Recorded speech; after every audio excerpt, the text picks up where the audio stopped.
12 ज्योतिर्लिंगों की पौराणिक कथाएं भगवान शिव के 12 ज्योतिर्लिंग देश के अलग अलग भागों में स्थित हैं। इन्हें 12 ज्योतिर्लिंग के नाम से जाना जाता है। इन ज्योतिर्लिंग के दर्शन, पूजन, आराधना से भक्तों के जन्म जन्मांतर के सारे पाप समाप्त हो जाते हैं। वे भगवान शिव जी की कृपा के पात्र बनते हैं। ऐसे कल्याणकारी ज्योतिर्लिंगों की कथा आज हम आपको बताएंगे। श्री सोमनाथ मंदिर गुजरात प्रांत के काठियावाड़ क्षेत्र में समुद्र के किनारे सोमनाथ मंदिर विश्व प्रसिद्ध है। यह ज्योतिर्लिंग पहले प्रभास क्षेत्र के नाम से जाना जाता था। यहीं भगवान श्री कृष्ण ने जरा नामक व्याध के बाण को निमित्त बनाकर अपनी लीला का अंत किया था। इस ज्योतिर्लिंग की कथा का पुराणों में भी वर्णन है। दक्ष प्रजापति की 27 कन्याएं थीं। उन सभी का विवाह चंद्रदेव के साथ हुआ था, किंतु चंद्रमा का समस्त अनुराग व प्रेम उनमें से केवल रोहिणी के प्रति ही रहता था। उनके इस कृत्य से दक्ष प्रजापति की अन्य कन्याएं बहुत अप्रसन्न रहती थीं। उन्होंने अपनी यह व्यथा कथा अपने पिता को सुनाई। दक्ष प्रजापति ने इसके लिए चंद्रदेव को अनेक प्रकार से समझाया, किंतु रोहिणी के वशीभूत उनके हृदय पर इसका कोई प्रभाव नहीं पड़ा। दक्ष ने क्रुद्ध होकर उन्हें क्षयग्रस्त हो जाने का शाप दे दिया। इस शाप के कारण चंद्रदेव तत्काल क्षयग्रस्त हो गए। उनके क्षयग्रस्त होते ही पृथ्वी पर सुधा शीतलता वर्षण का उनका सारा कार्य रुक गया। चारों ओर त्राही त्राही मच गई। चंद्रमा भी बहुत दुखी और चिंतित रहने लगे थे। उनकी प्रार्थना सुनकर इंद्रादि देवता तथा वशिष्ठ आदि अर्षिगण उनके उद्धार के लिए पितामह ब्रह्मा जी के पास गए। सारी बातों को सुनकर ब्रह्मा जी ने कहा, चंद्रमा, अपने शाप विमोचन के लिए अन्य देवों के साथ पवित्र प्रभास क्षेत्र में जाकर मृत्युंजय भगवान शिव की आराधना करो। उनकी कृपा से अवश्य ही इनका शाप नष्ट हो जाएगा और ये रोगमुक्त हो जाएंगे। ब्रह्मा जी के कहे अनुसार चंद्रदेव ने मृत्युंजय भगवान की आराधना का सारा कार्य पूरा किया। उन्होंने घोर तपस्या करते हुए 10 करोड़ बार मृत्युंजय मंत्र का जप किया। इससे प्रसन्न होकर मृत्युंजय भगवान शिव ने उन्हें अमृतत्व का वर प्रदान किया। उन्होंने कहा, चंद्रदेव, तुम शोक न करो। मेरे वरदान से तुम्हारा शाप मोचन तो होगा ही, साथ ही साथ प्रजापति दक्ष के वचनों की रक्षा भी हो जाएगी। कृष्ण पक्ष में प्रतिदिन तुम्हारी एक एक कला क्षीण होगी, किंतु शुक्ल पक्ष में उसी क्रम से तुम्हारी एक एक कला बढ़ जाया करेगी। इस प्रकार प्रत्येक पूर्णिमा को तुम्हें पूर्ण चंद्रत्व प्राप्त होता रहेगा। चंद्रमा को मिलने वाले इस वरदान से सारे लोकों के प्राणी प्रसन्न हो उठे। सुधाकर चंद्रदेव पुनः 10 दिशाओं में सुधा वर्षण का कार्य पूर्ववत करने लगे।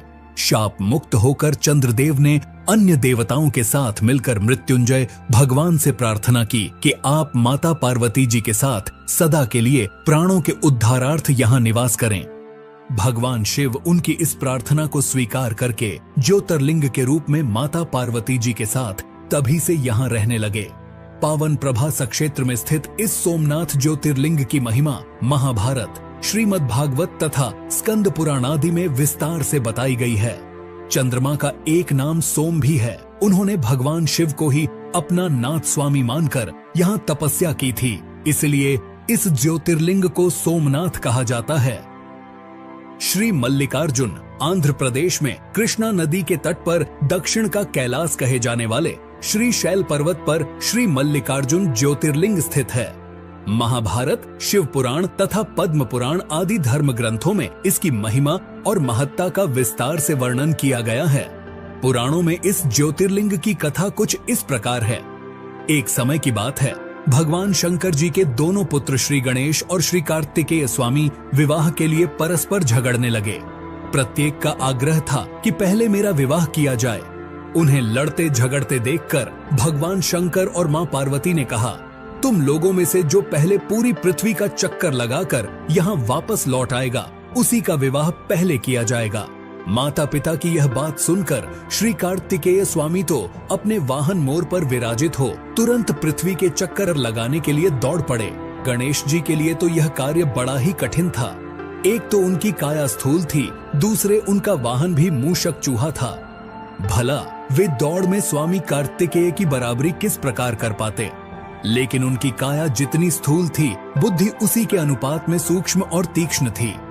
उन्होंने पृथ्वी की परिक्रमा का एक सुगम उपाय खोज निकाला।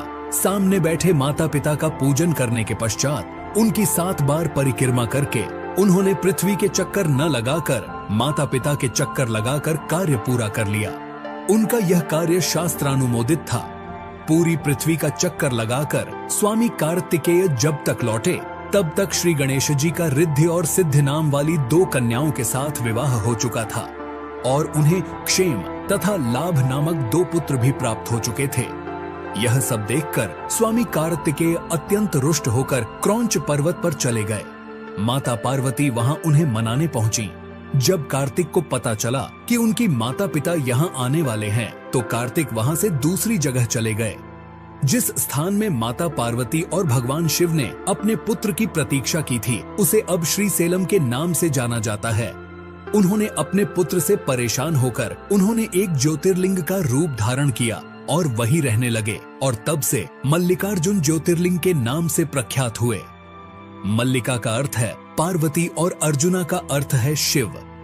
इस मल्लिकार्जुन शिवलिंग का दर्शन पूजन एवं अर्चन करने वाले भक्तों की सभी सात्विक मनोकामनाएं पूर्ण हो जाती हैं। दैहिक, दैविक, भौतिक सभी प्रकार की बाधाओं से वे मुक्त हो जाते हैं। श्री महाकालेश्वर यह परम पवित्र ज्योतिर्लिंग मध्य प्रदेश के उज्जैन नगर में है। क्षिप्रा नदी के तट पर स्थित उज्जैन प्राचीन काल में उज्जैनी के नाम से विख्यात था। इसे अवंतिकापुरी भी कहते थे। यह भारत की परम पवित्र सप्तपुरियों में से एक है। महाभारत, शिव पुराण एवं स्कंद पुराण में महाकाल ज्योतिर्लिंग की महिमा का पूरे विस्तार के साथ वर्णन किया गया है। इस ज्योतिर्लिंग के विषय में एक कथा इस प्रकार कही जाती है। किसी समय अवंतिकापुरी में वेदपाठी तपोनिष्ठ एक अत्यंत तेजस्वी ब्राह्मण रहते थे। एक दिन दूषण नामक एक अत्याचारी असुर उनकी तपस्या में विघ्न डालने के लिए वहां आया। ब्रह्मा जी से वर प्राप्त कर वह बहुत शक्तिशाली हो गया था। उसके अत्याचार से चारों ओर त्राही त्राही मची हुई थी। ब्राह्मण को कष्ट में देखकर प्राणी मात्र का कल्याण करने वाले भगवान शंकर वहां प्रकट हो गए। उन्होंने एक हुंकार मात्र से उस दारुण अत्याचारी दानव को वहीं जलाकर भस्म कर दिया। ब्राह्मणों ने महादेव से यहीं विराजमान होने के लिए प्रार्थना की। ब्राह्मणों के निवेदन से प्रसन्न होकर शिव जी यहाँ महाकालेश्वर ज्योतिर्लिंग के रूप में वास करने लगे। भगवान वहां हुंकार सहित प्रकट हुए, इसीलिए उनका नाम महाकाल पड़ गया। इसीलिए परम पवित्र ज्योतिर्लिंग को महाकाल के नाम से जाना जाता है। भगवान शिव समय यानी काल के अंत तक यहीं रहेंगे, इसलिए भी इन्हें महाकाल कहा जाने लगा।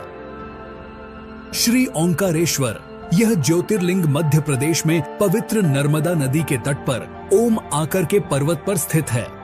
इस स्थान पर नर्मदा के 2 धाराओं में विभक्त हो जाने से बीच में एक टापू सा बन गया है। इस टापू को मानधाता पर्वत या शिवपुरी कहते हैं। नदी की एक धारा इस पर्वत के उत्तर और दूसरी दक्षिण होकर बहती है। दक्षिण वाली धारा ही मुख्य धारा मानी जाती है। इसी मानधाता पर्वत पर श्री ओंकारेश्वर ज्योतिर्लिंग का मंदिर स्थित है। पूर्व काल में महाराज मानधाता ने इसी पर्वत पर अपनी तपस्या से भगवान शिव को प्रसन्न किया था। इसी से इस पर्वत को मानधाता पर्वत कहा जाने लगा। इस ओंकारेश्वर ज्योतिर्लिंग के 2 स्वरूप हैं। एक को ममलेश्वर के नाम से जाना जाता है। यह नर्मदा के दक्षिण तट पर ओंकारेश्वर से थोड़ी दूर हटकर है। पृथक होते हुए भी दोनों की गणना एक ही में की जाती है। शिवलिंग के 2 स्वरूप होने की कथा पुराणों में इस प्रकार है। एक बार विंध्य ने पार्थिव अर्चना के साथ भगवान शिव की 6 मास तक कठिन उपासना की। उनकी इस उपासना से प्रसन्न होकर शंकर जी वहां प्रकट हुए। उन्होंने विंध्य को उनके मनोवांछित वर प्रदान किए। विंध्याचल की इस वर प्राप्ति के अवसर पर वहां बहुत से ऋषिगण और मुनि भी पधारे। उनकी प्रार्थना पर शिवजी ने अपने ओंकारेश्वर के 2 भाग किए। एक का नाम ओंकारेश्वर और दूसरे का ममलेश्वर पड़ा। दोनों लिंगों का स्थान और मंदिर पृथक होते भी दोनों की सत्ता और स्वरूप को एक ही माना गया है। ओंकारेश्वर शिव भगवान का अकेला ऐसा मंदिर है जहां रोज गुप्त आरती होती है। इस दौरान पुजारियों के अलावा कोई भी गर्भगृह में नहीं जा सकता। शिव पुराण में इस ज्योतिर्लिंग की महिमा का विस्तार से वर्णन किया गया है। श्री ओंकारेश्वर और श्री ममलेश्वर के दर्शन का पुण्य बताते हुए नर्मदा स्नान के पावन फल का भी वर्णन किया गया है।